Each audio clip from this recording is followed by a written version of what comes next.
Bagaimana jika orang yang kau anggap rendah, yang kau hina di depan banyak orang, ternyata adalah satu-satunya penentu masa depanmu?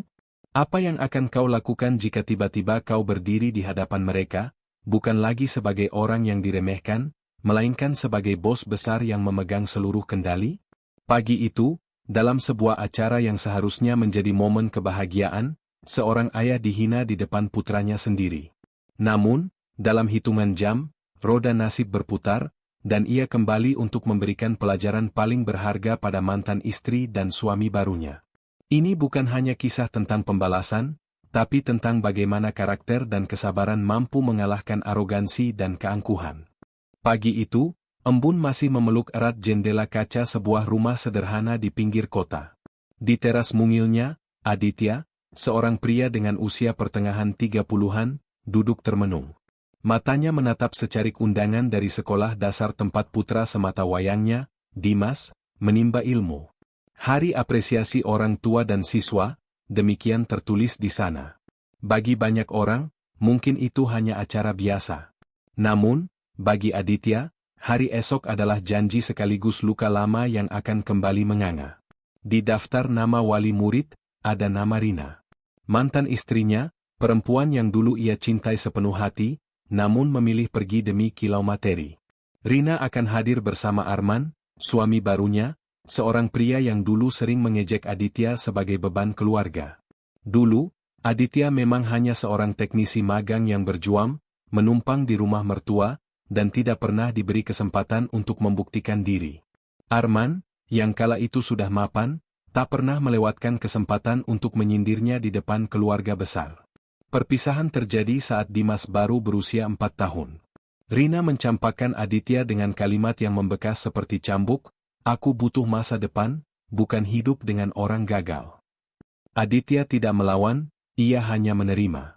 Ia tahu, seseorang yang memilih pergi saat kita di titik terendah, memang tidak ditakdirkan untuk berbagi puncak bersama. Sejak hari itu, Aditya menghilang dari hiruk-pikuk sosial, menenggelamkan diri dalam pekerjaan. Dengan satu laptop pinjaman dan kopi saset, ia membangun kerajaan digital dari nol. Bertahun-tahun ia jalani dalam diam, tanpa gemerlap pesta atau unggahan media sosial, hanya doa dan keringat. Kini, perusahaannya, PT Sinar Karya Digital, telah memiliki ratusan karyawan, 4 kantor cabang di Asia Tenggara, dan valuasi miliaran rupiah. Namun, nama Aditya tak pernah muncul di permukaan. Ia sengaja menyembunyikan identitasnya, bekerja dari balik layar, agar tahu siapa yang menghormatinya karena dirinya, bukan karena jabatannya. Dimas, dengan seragam sekolahnya, muncul dari kamar, senyum polosnya menyapa. "Ayah, besok temani aku ya. Aku mau tampil baca puisi untuk ayah." Aditya mengusap lembut rambut putranya. "Pasti, Nak. Ayah akan datang, dan kita akan berdiri tanpa rasa malu." Namun, jauh di lubuk hatinya, Aditya tahu. Besok bukan hanya tentang Dimas. Besok adalah hari ketika masa lalu akan kembali, bukan untuk menjatuhkan, melainkan untuk menyaksikan siapa yang kini benar-benar berdiri lebih tinggi. Ia tidak tahu, esok hari akan menjadi awal dari pembalasan yang tak akan pernah terlupakan. Pagi hari di sekolah dasar Dimas riuh rendah. Balon warna-warni, karpet merah, dan deretan mobil mewah memenuhi area parkir. Aditya tiba dengan motor tua berkarat, mengenakan kemeja polos abu-abu yang disetrika rapi dan celana hitam lama yang ia simpan sejak menikah. Sepatunya usang, namun bersih mengilap. Ia menggandeng tangan Dimas, bangga, meski bisik-bisik dan tatapan merendahkan mulai menyertai langkah mereka. "Itu ayahnya Dimas? Kasihan sekali, pasti cuma supir atau petugas kebersihan." Aditya hanya menunduk sedikit, tersenyum menenangkan Dimas yang mulai gelisah. Tak lama, sebuah SUV hitam mengkilap berhenti. Arman, dengan jas biru tua, turun diikuti Rina, anggun dengan tas bermereknya. Senyum lebar mereka menyapu ruangan seolah menilai harga barang. Aditya mematung. Waktu seolah membeku. Wajah, senyum, dan sorot mata sombong itu tak berubah sedikit pun. Namun, kali ini Aditya tidak lagi gentar. Ia hanya memandang tenang, menggenggam tangan Dimas lebih erat. "Loh, Aditya?" Suara Rina meninggi, menarik perhatian. Aku kira kamu sudah pindah. Masih di sini juga? Masih jadi apa sekarang? Tukang servis AC, petugas kebersihan, atau pengemudi daring? Beberapa orang tua yang awalnya tidak mengerti kini tertawa kecil. Arman menyeringai. Wah, bertemu mantan juga ya. Jangan-jangan kamu sengaja datang biar bisa lihat aku dan Rina, katanya setengah tertawa. Aditya diam, tidak ingin membuat keributan. Namun, Rina mendekat dengan ekspresi pura-pura prihatin, namun nada suaranya tajam. Kamu tetap sama, Dit. Penampilanmu tidak berubah. Baju polos, sepatu butut, dan motor itu sepertinya masih yang dulu juga. Dimas menunduk malu, matanya berkaca-kaca. Aditya mengelus kepalanya, berbisik, jangan dengarkan mereka, nak. Kita di sini bukan untuk dipuji, tapi untuk mendukung orang yang paling ayah sayang, kamu. Dengan tenang, Aditya menarik Dimas menuju kursi tamu di belakang. Ia tidak membalas satu kata pun, namun di hatinya membara. Bukan karena dihina, melainkan karena anaknya dijadikan bahan ejekan. Acara dilanjutkan. Di barisan belakang, Aditya memeluk ransel lusuh Dimas, berusaha menyembunyikan diri dari tatapan mencibir. Namun, takdir seolah menguji kesabarannya. Ketika MC memanggil wali murid kelas Dimas untuk maju dan memperkenalkan diri, Rina dengan cepat berdiri, menggandeng Arman, dan melenggang ke depan penuh percaya diri. Selamat pagi semuanya, ucap Rina dengan senyum pamer. Saya Rina, ibu dari Dimas. Direktur di perusahaan retail besar. Dan ini suami saya, Pak Arman, manajer senior di perusahaan teknologi ternama. Tepuk tangan meriah. Rina melirik ke arah Aditya. Meskipun saya sudah tidak bersama ayah kandung Dimas, saya pastikan Dimas tumbuh dalam lingkungan yang jauh lebih layak. Semua orang tua pasti ingin masa depan terbaik untuk anaknya, bukan hidup dalam keterbatasan seperti, ya, kalian tahulah. Beberapa wali murid tertawa, pandangan mereka serentak mengarah pada Aditya yang hanya tersenyum kecut. Yang paling menyakitkan bukan hinaan itu, melainkan mata Dimas yang mulai bergetar. Ayah, apa aku membuat malu? Bisiknya. Aditya menggenggam tangan kecil anaknya erat-erat. Tidak, nak. Kamu adalah kebanggaan terbesar ayah. Jangan biarkan kata-kata orang menilai siapa kita. Setelah sesi perkenalan, tiba giliran Dimas membaca puisi. Ia berdiri gugup di depan mikrofon. Dari belakang, Aditya berdiri, mengangkat tangan, dan tersenyum memberi semangat. Dengan suara kecil namun tegas, Dimas membaca puisi berjudul, Ayahku Pahlawanku. Ia tak punya jas mahal, tapi peluknya menghangatkan. Ia tak punya mobil besar, tapi motornya selalu membawaku pulang. Ia bukan orang penting di mata dunia, tapi di mataku ia segalanya. Aula hening. Beberapa orang tua terdiam. Namun Rina mendengus, berbisik ke Arman, miris ya, masih saja bangga jadi ayah seperti itu. Pakaiannya saja lusuh. Arman tertawa ringan. Kalau tidak salah, petugas kebersihan di kantor juga seperti itu. Mungkin dia bekerja di perusahaan kecil yang tidak jelas. Tawa kecil mereka terdengar jelas. Aditya tidak lagi tersinggung, ia sudah kebal. Namun, hari itu ia membuat satu janji dalam hati, kalian menertawakan aku hari ini, tapi lihat besok. Besok aku akan berdiri di posisi yang membuat kalian menyesal membuka mulut. Yang tidak mereka tahu, perusahaan tempat Arman bekerja dan sombongkan itu adalah milik Aditya sendiri. Dan esok hari akan menjadi jawaban dari semua hinaan. Malam itu, hujan membasahi genting rumah kontrakan kecil Aditya. Di dalam, Dimas sudah tertidur lelap, memeluk boneka harimau usang. Di ruang tamu yang hanya disinari lampu kuning redup, Aditya duduk sendirian. Laptop tua terbuka, menampilkan laporan keuangan digital yang rumit bagi orang awam, namun sangat familiar baginya. Tangannya mengetik cepat, namun pikirannya melayang pada kata-kata hinaan Rina dan Arman tadi siang. Masih jadi petugas kebersihan, Dit? Pantas anakmu begitu. Bapaknya juga seperti tidak punya masa depan. Aditya menghela napas panjang, menoleh ke arah foto tua di dinding, dirinya dan Rina saat baru menikah. Dulu, ia pernah bermimpi membangun keluarga sederhana namun bahagia. Namun, semuanya runtuh saat Rina pergi, hanya karena ia belum bisa memberikan hidup mewah. Rina tidak salah, ia hanya mencintai kenyamanan, bukan perjuangan. Namun cara Rina meninggalkannya, mencampakkan anak mereka, dan kini menghina dirinya di depan umum, membuat luka lama yang hampir sembuh kembali menganga. Ia menatap lembar-lembar dokumen yang tersusun rapi di rak kecil di sampingnya. Semuanya adalah hasil kerja kerasnya selama 5 tahun terakhir. PT Sinar Karya Digital, perusahaan rintisannya, kini memiliki lebih dari 200 karyawan. Ia memiliki 3 anak usaha di bidang aplikasi logistik, teknologi pendidikan, dan pembayaran digital. Ia tidak pernah mencantumkan namanya secara terbuka sebagai pemilik, hanya dikenal oleh lingkaran dalam direksi. Semua ini ia lakukan bukan karena ingin hidup dalam bayang-bayang, tetapi karena ia ingin tahu siapa yang benar-benar menghormatinya, bukan karena kekayaannya. Sore tadi, setelah acara wali murid selesai, ia iseng membuka data HRD kantor pusat. Di sana, ia melihat nama yang membuatnya tercengang, Arman Prasetya, Manajer Divisi Operasional. Tanggal mulai kerja minggu lalu. Penempatan di kantor pusat PT Sinar Karya Digital. Seketika Aditya menutup laptopnya perlahan. Bukan dengan amarah, tapi dengan senyuman dingin yang baru kali ini muncul setelah bertahun-tahun. Jadi suami barumu bekerja di perusahaanku, Rin, gumamnya pelan. Dan dia bahkan tidak tahu siapa bos besarnya. Malam itu, Aditya tidak bisa tidur. Ia berjalan ke kamar Dimas, duduk di tepi ranjang, membelai rambut anaknya yang tenang dalam tidur. Maafkan ayah, nak. Ayah janji kamu tidak akan pernah lagi mendengar orang menghina kita. Esok hari akan datang, namun bukan hari biasa.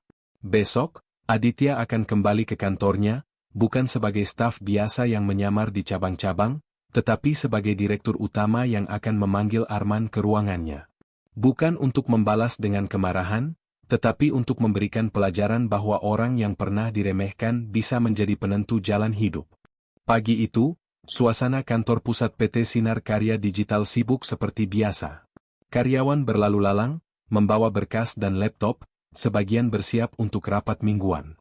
Namun, tidak ada yang menyadari bahwa hari itu akan menjadi awal dari perubahan besar, terutama bagi satu orang, Arman Prasetya. Di lantai tertinggi gedung itu, sebuah ruangan luas berdinding kaca menghadap langsung ke jalan protokol kota. Di dalamnya, hanya ada satu meja besar, satu kursi kerja empuk, dan beberapa rak dokumen. Ruangan itu selama ini hampir selalu kosong, tak banyak yang tahu siapa pemiliknya. Itulah ruang kerja Aditya. Ia jarang berada di kantor pusat, sebagian besar waktunya dihabiskan di lapangan, berbaur dengan staf dan karyawan level bawah. Ia ingin mengenal sistem dari dasar, menilai orang-orang dari karakter, bukan dari jabatan. Identitasnya sebagai direktur utama hanya diketahui oleh segelintir orang di jajaran direksi dan komisaris. Namun hari ini, Aditya mengenakan kemeja putih bersih, jas abu-abu elegan, dan sepatu kulit yang jarang ia pakai. Ia melangkah mantap masuk ke ruangannya di lantai 15. Para staf yang melihatnya hanya mengira ia tamu penting, tak ada yang menyangka bahwa pria itu adalah pemilik perusahaan. Sesampainya di ruangan, ia duduk perlahan, matanya menatap layar komputer lalu mengetik cepat. Subjek, undangan rapat internal divisi operasional. Kepada, Arman Prasetya. Dari, Direktur Utama PT Sinar Karya Digital. Isinya singkat tapi tegas, diharapkan kehadiran saudara Arman Prasetya ke ruang direksi pukul 10 pagi untuk evaluasi kinerja awal. Wajib hadir tanpa perantara. Tak lama berselang, sekretarisnya masuk dan membisikkan bahwa undangan sudah dikirim langsung ke email Arman. Aditya hanya mengangguk pelan. Di ruangan lain, Arman baru saja selesai membanggakan diri di hadapan beberapa staf baru. Aku masuk sini karena relasi. Gajiku langsung tinggi. Tidak seperti kalian yang harus naik tangga dari bawah, katanya congkak. Kalau kalian tahu siapa istriku, pasti kalian sadar aku bukan orang sembarangan. Namun, tawa kecilnya terhenti saat notifikasi email masuk ke laptopnya. Wajahnya berubah sedikit gugup saat membaca nama pengirim, Direktur Utama. Evaluasi hari pertama, gumamnya. Siapa sih direktur utamanya di sini? Tanya salah satu staf. Arman menggeleng. Entahlah, seperti orang lama yang jarang muncul. Tidak penting juga. Aku hadiri saja, formalitas. Tanpa khawatir, Arman beranjak ke lantai 15. Ia berjalan santai, masuk ke lift dengan tangan di saku. Namun, saat pintu ruangan terbuka dan ia melihat wajah pria yang duduk tenang di balik meja direktur, ia terpaku. Wajah itu terlalu familiar. Rambut hitam itu, sorot mata itu, senyum tipis itu. Silakan duduk, Pak Arman, ucap Aditya dengan nada dingin namun sopan. Arman berdiri kaku. Mulutnya terbuka namun tak keluar suara. Tangannya gemetar saat menarik kursi. Dunia seolah berhenti berputar dalam sekejap. Akhirnya ia sadar. Pria yang kemarin ia hina di depan umum, pria yang ia anggap tukang servis atau petugas kebersihan, pria yang ia permalukan di depan istrinya. Dialah bos besar yang kini menentukan hidup dan karirnya. Arman duduk dengan tubuh kaku. Keringat dingin membasahi pelipisnya. Meskipun AC di ruangan itu menyala dingin, suasana terasa seperti ruang sidang, sunyi dan penuh tekanan. Di hadapannya, Aditya menatap tajam, namun tetap tenang. Tatapannya tidak menunjukkan amarah, justru lebih menakutkan, penuh wibawa dan ketegasan yang tak bisa dilawan. Butuh beberapa detik bagi Arman untuk bersuara. Aditya, suaranya tercekat, terdengar seperti bisikan ketakutan. Benar, jawab Aditya singkat. Ia lalu menyandarkan punggung, menautkan jemarinya di atas meja. Aditya Rahman, Direktur Utama PT Sinar Karya Digital. Dan kamu karyawan baru kami, divisi operasional. Arman terdiam. Mulutnya terbuka ingin menjelaskan, namun tak ada kalimat yang bisa menyelamatkannya dari rasa malu yang menampar keras. Lucu ya, lanjut Aditya dengan nada datar. Kemarin kamu bilang aku petugas kebersihan, katamu aku pengangguran, dan di depan banyak orang, kamu tertawa saat anakku merasa malu punya ayah seperti aku. Arman langsung berdiri, terbata-bata membela diri. Itu semua cuma bercanda, Dit. Aku tidak tahu kalau kamu. Suara Aditya tajam dan tegas, Arman. Arman langsung duduk kembali seperti anak kecil yang dimarahi gurunya. Kamu tidak tahu siapa yang kamu hina, dan itu masalahnya, lanjut Aditya. Kamu merasa paling hebat karena merasa punya istri berkelas dan koneksi di mana-mana. Tapi kamu lupa satu hal penting, karakter. Arman menunduk, tangannya gemetar di atas paha. Ia tidak pernah menyangka orang yang ia remehkan kemarin, hari ini duduk sebagai penentu nasibnya. Dan lebih buruk lagi, orang itu mengingat semuanya. Aditya lalu membuka sebuah berkas di depannya. Saya sudah lihat catatan kerjamu. Baru seminggu. Tapi sudah banyak laporan dari staf bawah yang merasa diremehkan, bahkan dimarahi karena ide-ide yang menurutmu tidak layak. Ia melemparkan selembar kertas ke depan Arman. Sebuah laporan internal dari divisi HRD berisi komplain dari 3 staf sekaligus. PT Sinar Karya Digital ini bukan perusahaan yang dibangun atas arogansi, lanjut Aditya. Kami tidak memelihara orang yang tidak tahu diri, apalagi yang menjadikan jabatan untuk merendahkan orang lain. Arman mulai berkeringat semakin deras. Mukanya pucat. Ia tidak lagi mencoba membela diri. Ia tahu tidak ada gunanya.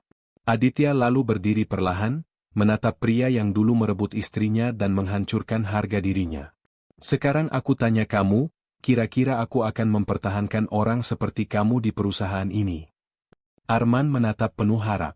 Aku mohon, Dit. Aku punya keluarga. Aku butuh pekerjaan ini. Aku janji akan berubah. Tolong beri kesempatan. Tapi Aditya menoleh ke arah jendela lalu berkata pelan, kesempatan? Kesempatan yang sama yang dulu aku minta kepadamu. Waktu kamu injak harga diriku di depan istri dan keluargaku, kamu tidak kasih. Bahkan kamu tertawa di atas penderitaanku. Suasana ruangan hening, hanya suara jam dinding yang terdengar. Aditya menoleh lagi, kali ini dengan wajah datar.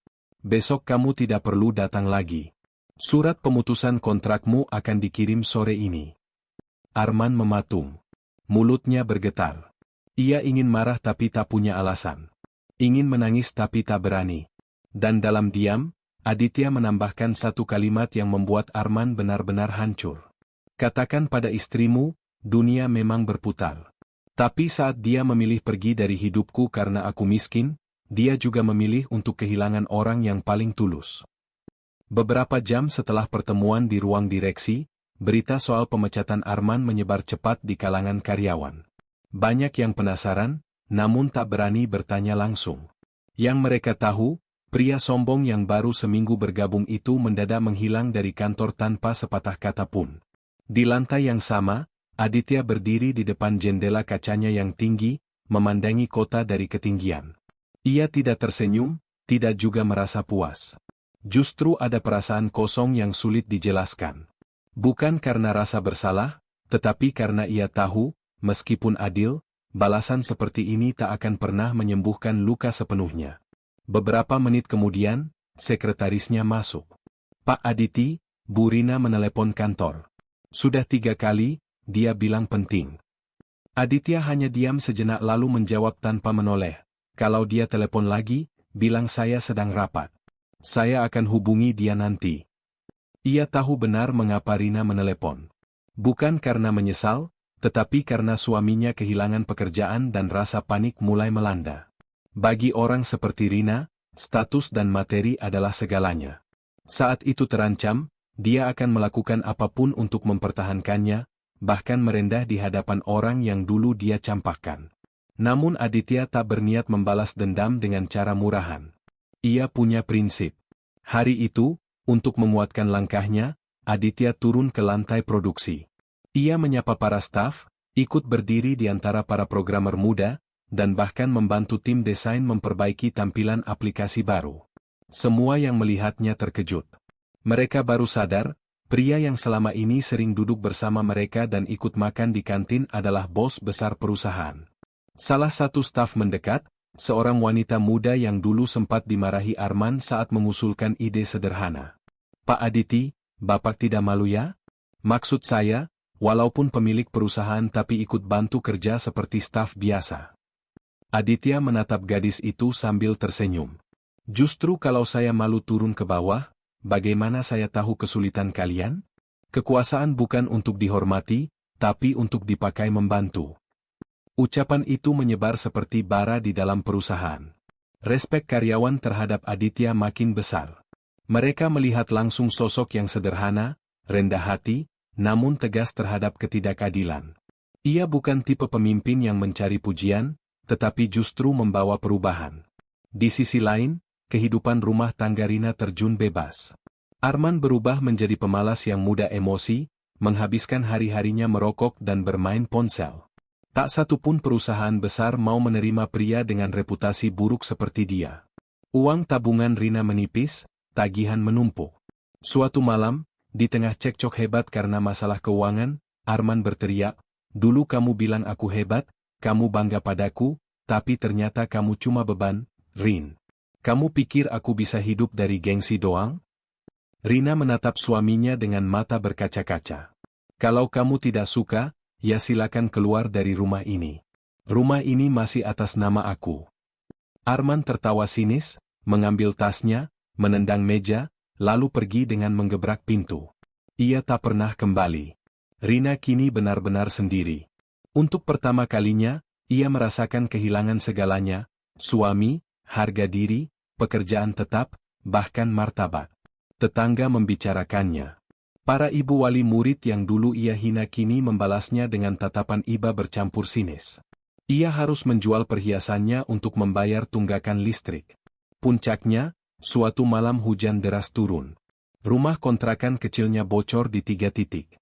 Ia meringkuk di sofa, menangis dalam diam, dan untuk pertama kalinya menyebut nama Aditya dalam doa. "Maafkan aku, Dit. Aku salah besar." Namun ia tahu, sesal selalu datang terlambat. Hari itu, sekolah mengadakan acara perpisahan kelas 6. Rina hadir dengan wajah lesu, mata sembab, dan pakaian polos yang warnanya mulai pudar, jauh dari penampilan glamornya dulu. Namun, langkah kakinya pasti, ada sesuatu yang ingin ia lakukan. Aditya hadir mengenakan setelan jas rapi, ditemani Dimas dan ibunya. Suasana hatinya tenang. Beberapa wali murid kini menghormatinya, tahu dialah CEO besar yang sempat mereka remehkan. Saat lagu perpisahan selesai, tiba-tiba Rina berdiri dan melangkah ke depan panggung. Semua mata tertuju padanya. Beberapa wali murid berbisik. Rina mengangkat mikrofon, suaranya bergetar. Maafkan saya mengganggu. Saya hanya ingin menyampaikan sesuatu kepada seorang ayah yang luar biasa yang pernah saya hina, saya remehkan, dan saya anggap tidak layak mendampingi saya. Semua menoleh ke arah Aditya. Rina menunduk, meneteskan air mata, lalu berjalan ke arah Aditya, berlutut dan bersujud di hadapannya. Tangisnya pecah. Maafkan aku, Dit. Aku hilaf. Aku terlalu dibutakan oleh gengsi dan kesombongan. Sekarang aku sadar, kamulah lelaki terbaik yang pernah hadir dalam hidupku. Aula hening. Aditya tak berkata apa-apa. Ia hanya berdiri menatap Rina yang tersungkur di kakinya. Dulu harga dirinya dihancurkan di tempat ini. Kini, di tempat yang sama, harga dirinya ditegakkan kembali dengan elegan. Ia menunduk pelan dan berkata dengan tenang, aku sudah memaafkanmu, Rin. Tapi hidup tidak bisa diputar ulang. Ia kemudian berjalan pergi, meninggalkan panggung, menggandeng Dimas yang sejak tadi menatap ibunya dengan tatapan campur aduk antara kasihan dan kecewa. Hari itu menjadi penutup sempurna bagi sebuah cerita penghinaan dan sebuah pembuktian. Roda kehidupan memang selalu berputar. Di akhir cerita, kita melihat bagaimana sebuah kesombongan harus dibayar mahal dengan kehancuran, sementara ketenangan dan kesabaran justru membuka pintu menuju kemuliaan. Aditya, di tengah kemenangannya, memilih untuk tidak tenggelam dalam amarah dan dendam. Ia mengajarkan kita bahwa membalas hinaan tidak harus dengan amarah atau cara yang sama, melainkan dengan berdiri lebih tinggi dan menunjukkan karakter sejati.